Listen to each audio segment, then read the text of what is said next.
El foco está puesto en las tierras raras. ¿Qué son las tierras raras? Son 17 elementos químicos con propiedades únicas que los hacen esenciales en diversas tecnologías modernas. Son elementos clave en la fabricación de productos como teléfonos móviles, como vehículos eléctricos, como pantallas o como las tecnologías de energías renovables. El avance rebelde en Birmania pone en riesgo el suministro chino de tierras raras pesadas. ¿Esto qué significa? ¿Qué implica? ¿Qué países están interesados? ¿Dónde hay tierras raras? ¿Para qué se utilizan? ¿Qué compañías son las más dependientes de estas llamadas tierras raras? Me acompaña Ricardo Prego. Ricardo, ¿qué tal? Muy buenos días.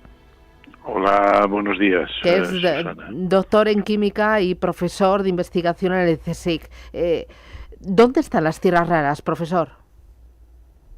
Bueno, en principio en todo el planeta tienes tierras raras. Una cosa es que, sobre todo, en zonas graníticas, por ejemplo, pero la cuestión es que haya depósitos, es decir, que sean explotables comercialmente, ¿no? Pues mira, en estos momentos las más importantes están en China, en la zona norte de China es la mina de Bayan-Ebo, que es la mayor mina del mundo, pero también tienes en Australia, están viendo cosas en Canadá, en Estados Unidos están reabriendo minas, Europa mira para Groenlandia, aunque se suministra de la península escandinava. Bueno, cada uno tiene más o menos sus fuentes. A veces no es tan importante el tener la mina como el poder procesar el mineral que extraes de la mina, ¿no? Y eso, en ese aspecto, China también es dominante. Claro, porque entiendo que el procesamiento de tierras raras es un proceso muy laborioso, muy costoso, y no sé si será realmente sostenible para los gobiernos occidentales. Bueno, ten en cuenta que depende del mineral que quieras tratar. Hay los minerales que contienen tierras raras, pues pueden ser silicios, pueden ser fluorocarbonatos, y entonces según sea el mineral y en cada caso la mina así han de ser tratados. Puedes usar métodos ácidos, métodos básicos, y eso tiene su impacto ambiental, que se puede evitar, pero tiene su impacto ambiental.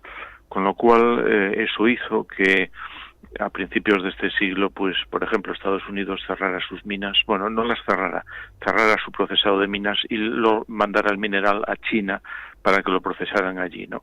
Europa tiene un lugar en los países bálticos donde se procesa el mineral, y la idea de la Unión Europea con su programa para el futuro es tener 2 centros de procesado.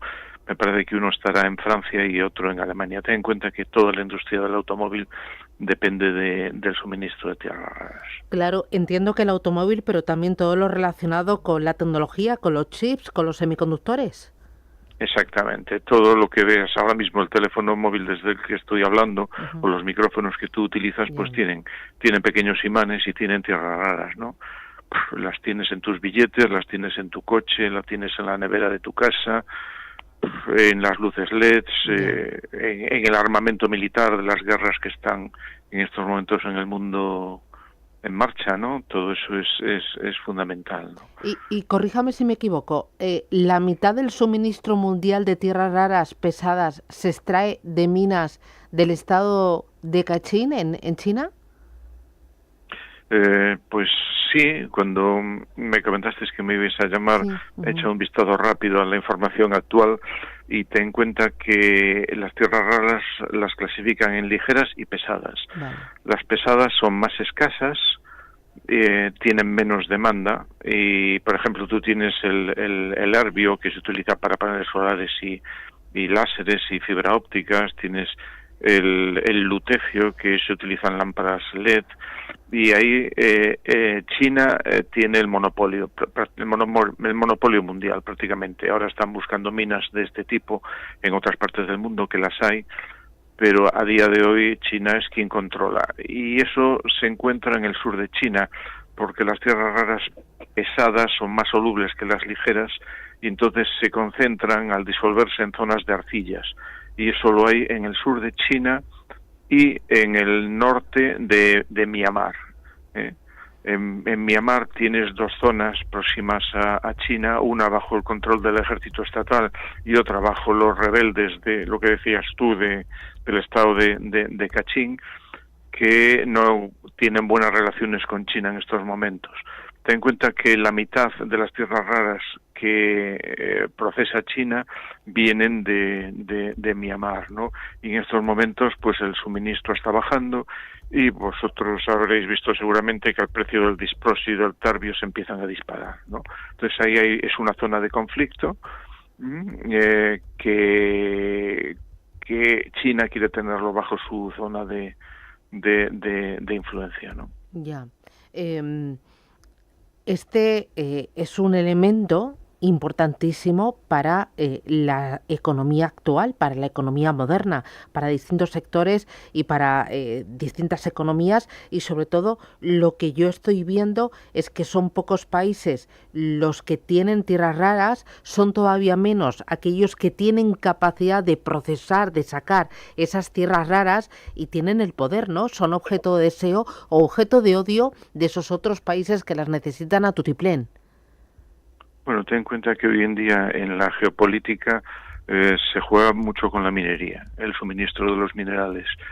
Sudamérica y China son campos de a ver quién domina las minas, bien en acciones o bien actuando directamente con las economías de los países, ¿no?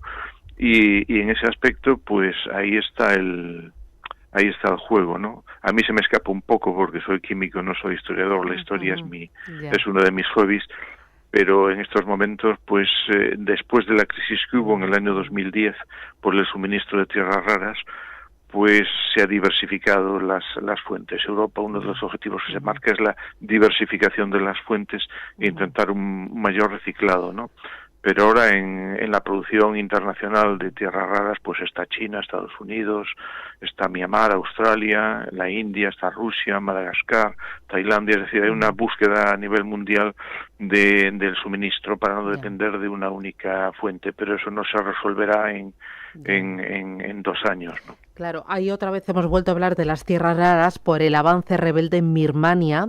Beijing está enfrentando posibles interrupciones tras el control de zonas mineras clave por grupos rebeldes en Birmania, y esto pues estaría pues amenazando la industria tecnológica, la industria de defensa global y bueno, a buena parte del mundo, de los sectores y de la economía occidental. Eso supone una menor disponibilidad de esos elementos. Claro. De las tierras raras pesadas y un mayor precio, ¿no? Yo lo que he visto, porque he entrado en la información de la agencia Reuters, es que en este primer semestre las exportaciones a China de tierras raras desde Myanmar se han reducido a la mitad. Y eso, claro, tiene mucha importancia, ¿no? Y comentaban que en el año 2020 lo que exportaban eran 35.000 toneladas de óxidos de tierras raras, que es una cantidad importante, ¿no? Y eso son cientos de millones de dólares. Bueno, pues ahí queda, y otro elemento a tener en cuenta y a vigilar por parte de los gobiernos, de las empresas, de las grandes cifras macroeconómicas y, como no, de los mercados, de las bolsas. Ricardo Prego, doctor en química y profesor de investigación del CSIC. Muchísimas gracias por esta pequeña clase de formación y de mezcla de química y actualidad. Un placer, gracias. Adiós. Venga, chao. hasta luego. Adiós.